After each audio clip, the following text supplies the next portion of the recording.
आज हम भारत के राष्ट्रपति के बारे में कुछ महत्वपूर्ण बातें करने वाले हैं। भारत के राष्ट्रपति जिसका उल्लेख भाग 5 के अंदर है और राष्ट्रपति अनुच्छेद 52 के तहत भारत में एक राष्ट्रपति होगा। भारत में जो राष्ट्रपति के जो पहली बार जो चुनाव हुए थे वो 13 मई 1952 को हुए थे और भारत के जो प्रथम राष्ट्रपति थे वो डॉक्टर राजेंद्र प्रसाद को बनाया था। यदि भारत में राष्ट्रपति का पद रिक्त हो जाए तो उस पद पर कौन आसीन हो गए, तो साहब उस पद पर भारत के मुख्य न्यायाधीश हैं वो पदासीन हो गए, यानी पद ग्रहण करेंगे। अब देखिएगा राष्ट्रपति से संबंधित जो योग्यताएं हैं उन योग्यताओं का उल्लेख अनुच्छेद 58 के अंदर है।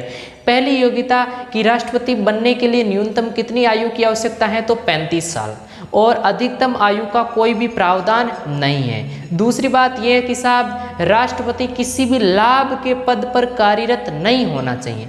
राष्ट्रपति के पास लोकसभा में के सदस्य बनने की काबिलियत होनी चाहिए। ये कुछ विशेषताएं हैं। अब राष्ट्रपति की जो शपथ के प्रारूप का उल्लेख है वो अनुच्छेद 60 के अंदर है और अनुच्छेद 60 में जो शपथ का प्रारूप है यानी राष्ट्रपति को शपथ भारत के मुख्य न्यायाधीश दिलवाते हैं। यदि भारत के मुख्य न्यायाधीश अनुपस्थित रहते हैं तो फिर भारत के जो वरिष्ठतम न्यायाधीश हैं वो वरिष्ठतम न्यायाधीश राष्ट्रपति को शपथ दिलवाते हैं। राष्ट्रपति का निर्वाचक मंडल जिसका उल्लेख अनुच्छेद 54 में है, यानी निर्वाचक मंडल का मतलब राष्ट्रपति के चुनाव से संबंधित विधियां, और निर्वाचक मंडल में कौन कौन सी जो विधियां होती है उन विधियों का पूर्ण बातों का उल्लेख कहां पर है, तो वो अनुच्छेद 55 के अंदर है।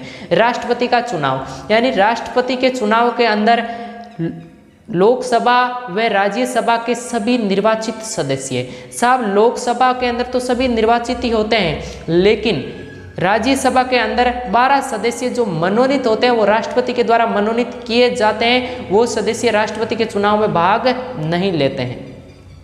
अब देखिएगा अगली बात, सभी विधानसभाओं के निर्वाचित सदस्य, जो संपूर्ण विधानसभाओं की बात की जा रही, विधान परिषद के सदस्य इसके अंदर भाग नहीं लेते हैं। और 2 केंद्र शासित प्रदेश, एक तो दिल्ली और एक पुडुचेरी, दिल्ली और पुडुचेरी के विधानसभाओं के जो निर्वाचित सदस्य हैं वो भी राष्ट्रपति के चुनाव में भाग लेते हैं। लेकिन जब हमारा संविधान लिखा गया था तो संविधान में इसका कोई उल्लेख नहीं था। दिल्ली और पुडुचेरी के जो विधानसभा के जो निर्वाचित सदस्य जो राष्ट्रपति के चुनाव में भाग लेते हैं, इनमें संशोधन हुआ था 70वां संविधान संशोधन जो 1992 में हुआ था।